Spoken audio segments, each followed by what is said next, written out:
Hi friends, నమస్తే. ఈరోజు వీడియోలో నేను క్రిస్మస్ ప్లమ్ కేక్ చేశాను. ఇది చాలా స్పాంజీగా చూడండి. మనం బేకరీ నుంచి తెచ్చుకుంటే కేక్ ఎలా అయితే వస్తుందో అలాగే చాలా ఫ్లఫీగా వచ్చింది. ఒకసారి చూడండి. ఇది చాలా ఈజీగా కూడా చేసుకోవచ్చు. ఫస్ట్ టైం చేసినా చాలా ఈజీగానే వస్తుంది. చూడండి ఎంత ఫ్లఫీగా వచ్చిందో కదా. ఒకసారి మీరు కూడా ట్రై చేసి చూడండి ఫ్రెండ్స్, చాలా బాగా వస్తుంది. సేమ్ మెజర్మెంట్స్తో చేయండి. నేను చేసుకోవడానికి కిస్మిస్, అలాగే చెర్రీ, బాదం, పిస్తాను ఇలా చిన్న చిన్న ముక్కల కింద కట్ చేసుకున్నాను. టూటీ ఫ్రూటీ రెడ్ కలరు, అలాగే ఎల్లో కలరు, ఇవి బ్లాక్ బెర్రీ కూడా తీసుకున్నాను.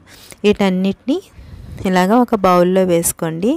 ఇలా వేసుకున్న తర్వాత చూడండి, ఒకవేళ మీరు తర్వాత బాదము అలాగే పిస్తా ఉన్నాయి కదా, అవి తర్వాతనే యాడ్ చేసుకోవచ్చు. నేనైతే మొత్తం యాడ్ చేశాను. 1 కప్పు ఆరెంజ్ జ్యూస్ వేసాను. వేసుకుని ఇదంతా బాగా కలిసేటట్టు కలుపుకోండి. దీంట్లో నేను ఎగ్ వేయట్లేదు ఫ్రెండ్స్, ఎగ్లెస్ కేక్ చేస్తున్నాను.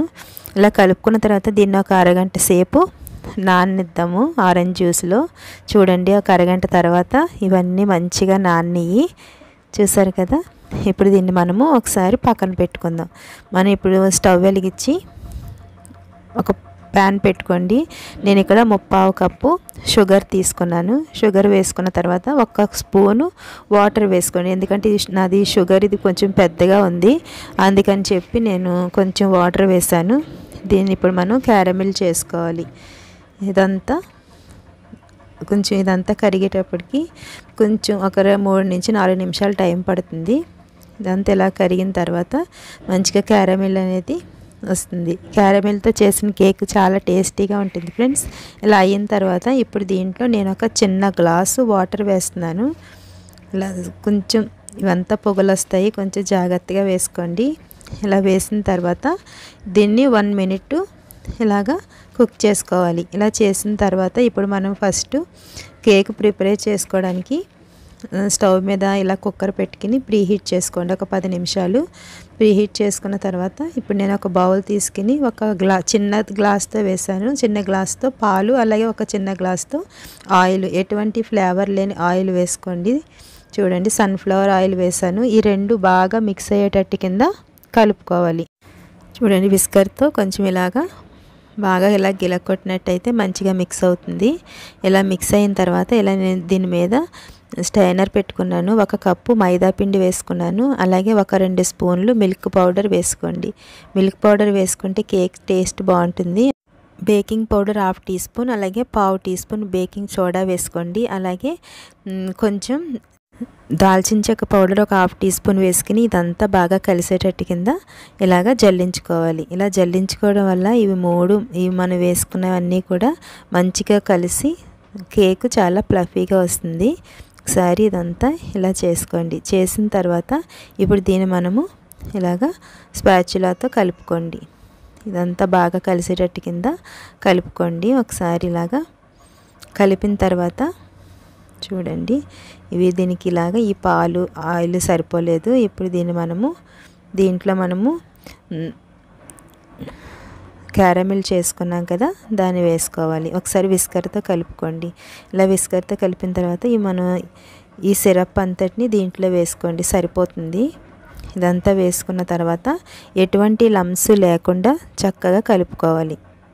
ఇలాగా మంచిగా విస్కర్తో కలుపుకోండి. విస్కర్తో కలిపినట్టయితే తొందరగా ఉండలు అనేవి పోతాయి. చూడండి, ఇలాగా కలిపిన తర్వాత ఇప్పుడు దీంట్లో మనము డ్రై ఫ్రూట్స్ ఉన్నాయి కదా, వాటిని అన్నిటినీ దీంట్లో వేసుకోండి. వేసుకుని ఇది కూడా మంచిగా కలిసేటట్టు కింద ఇలాగా కలుపుకోండి. ఒకే డైరెక్షన్లో కలుపుకోవడం వల్ల చూడండి కేకు ఫ్లఫీగా వస్తుంది. ఇలా కలిపిన తర్వాత ఈ కన్సిస్టెన్సీ ఉంది ఫ్రెండ్స్. ఇప్పుడు నేను కేక్ గిన్నె, నేను స్టీల్ గిన్నె కొంచెం మందపాటి తీసుకున్నాను. ఎందుకంటే ఇది కొంచెం పెద్ద కేక్ వేస్తున్నాను కదా, నా దగ్గర ఉన్న కేక్ టిన్ చిన్నది అయిపోతుంది. నేను బటర్ పేపర్ వేసాను కింద. బటర్ పేపర్ ఆయిల్ అప్లై చేసుకుని బటర్ పేపర్ వేసుకుని ఇలా మిశ్రమాన్ని అంతటిని దీంట్లో వేసుకున్నాను. వేసుకుని ఇప్పుడు దీంట్లో నేను డెకరేషన్ కోసం కొన్ని డ్రై ఫ్రూట్స్ అనేది వేస్తున్నాను. అన్నిటిని ఇలా వేసుకోండి. ఇలా వేసుకున్న తర్వాత ఇప్పుడు దీన్ని మనం ప్రీహీట్ చేసుకున్నాం కదా కుక్కర్, దీంట్లో పెట్టుకుని కేర్ఫుల్గా పెట్టుకోండి ఫ్రెండ్స్, లేకపోతే కాలుతుంది.